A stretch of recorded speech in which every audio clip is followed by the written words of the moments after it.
Are you eating a really low amount of calories, but still not losing weight? Hey team, welcome to The Inspired Show. This week's video is all about those who are eating super low calories, but still struggling to lose weight. But before we delve into it, if you haven't done so already, don't forget to hit that subscribe button so you can stay updated with all our latest episodes every single week. If you find this helpful, please give it a big thumbs up and let me know any big takeaways in the comments section below. Don't forget, there's access to all our social media pages in the captions, plus access to our free community as well, where you can get extra accountability and support on your health and well-being journey. So today's video is all about eating super low calories, but then still struggling to lose weight. We're going to break down why this is happening and what you can do to overcome it, because this is a big challenge I see a lot of people doing. Now, the first thing we need to understand is the amount of calories you consume is going to be based on your individual needs. It's going to be based on your weight, your age, your height, and your activity level, as well as your gender. Now, in order for you to figure out how many calories you should be consuming, I've actually linked our calorie calculator down below. That'll help you figure out how many calories you're consuming. But we're going to use a little example. Let's say you've worked out your calories and a 10% deficit for you is 2,000 calories. Okay, so 2,000 calories is 10%. Now let's say you're dropping down to 1,200 calories and you're not losing weight. Well, that would defy the laws of thermodynamics, because 2,000 calories is a 10% deficit. 1,200 calories is a really big deficit. So in theory, the weight should be falling off you. And this is where the frustration lies, because a lot of people are putting a lot of effort into the health and fitness journey, and they're getting frustrated by the results they're not seeing. So why does this keep happening when people are eating super low calories, well below their maintenance, but they're not losing weight? Now, a lot of people may say, well, you're going into starvation mode. Because you're eating super low calories, your body's going to be holding on to the fat. So that in itself is a lot of baloney, okay? If you're in a calorie deficit, a true calorie deficit, you will lose body fat. You will drop weight. And there's a really interesting experiment that was done way back in the 50s, I believe, called the Minnesota Starvation Experiment. Now you can look this up. It's where they took a bunch of healthy males and they basically put them on super restricted calorie deficit diets. And guess what happened? They lost a ton of weight, a scary amount of weight. And when you do a bit of research online, you'll see the actual pictures of the participants and you can see how much weight they lost. It's absolutely scary. So we cannot hold on to body fat and be in starvation mode. If we're in a 2-calorie deficit, we're going to lose weight, we're going to lose body fat. So we're going to go through the reasons why this could be happening for you.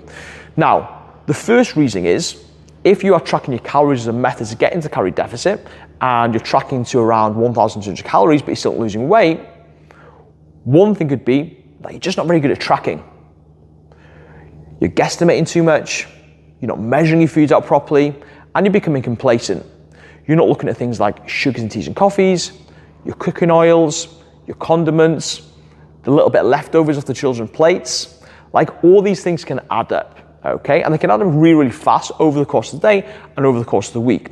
So that could be the difference between 500 to 1,000 calories that you're not knowing that you're consuming. So the first point of call is actually looking at your tracking accuracy. Okay, are you being really, really accurate, or are you being complacent? The second thing is consistency. You may be super accurate for a couple of days, hitting that 1,200 mark, but then you go off track. You stop tracking, and then you have no idea how many calories you're consuming. So it could be a consistency issue. Now, if it's a consistent issue, one of the main reasons for this is 1,200 calories is super, super low, which means you're going to have increased hunger, increased appetite, and decreased energy. Now, throw in all life stresses and challenges and overwhelm, and that's an ideal scenario for overeating. Because we're already hungry. If we're stressed, overwhelmed, bored, need comforting, then we're typically going to turn to food in order to do that. And what tends to happen for most people is they end up having a meal which they deem is not part of their plan, not part of the process, because of these feelings, and it's a quite calorific meal. And because they've had a calorific meal, they get into the mindset of, well, I'm probably going over my calories today. I'm not going to track today. I'll start fresh tomorrow. And on that day, they probably go into the thousands. And sometimes it doesn't just last one day. They self-sabotage for a couple of days. And a really good example of this is maybe a Friday, where they end up overindulging on a Friday evening and they get into the mindset of, well, I've ruined it now. I might as well start again on Monday. So that inconsistency of what you're doing could be massively holding you back.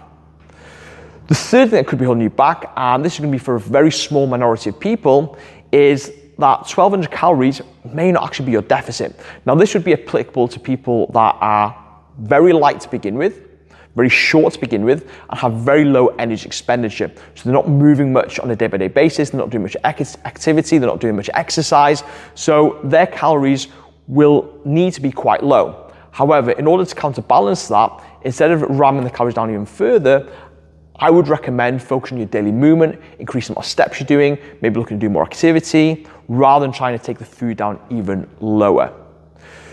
So once you identify which category you fall in, whether it's your tracking is just not very good, you're inconsistent due to hunger and sustainability, or you fall into the bracket of being quite short, quite light to begin with, and very low activity, that will determine the point of course of action that you need to be taking. So if you're not very accurate with your tracking, you need to start getting better at it. Okay, take a little bit of time to work on measuring your foods, get out measuring foods, measuring spoons, and just be super accountable with it. Number two, if it's consistency, I would highly recommend you take your calories up, which means you're going to be more likely to stick to it because you're not going to get hungry, you're not going to get overwhelmed, and you can be able to manage stress better. And if you fall into the third category, I'd recommend increasing your daily movement and focusing on more activity alongside healthy eating and being consistent with that. Now, I hope you found today's video helpful. If you did, please let me know in the comments.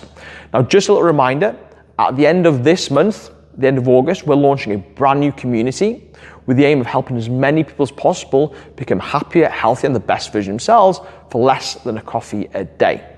Now, if you want more information on this, simply drop me a comment or a private message on any of my social media pages, and I'll send you the registration link so you get first dibs for when we launch. But guys, have an absolutely amazing day, stay safe, and I'll speak to you all very, very soon.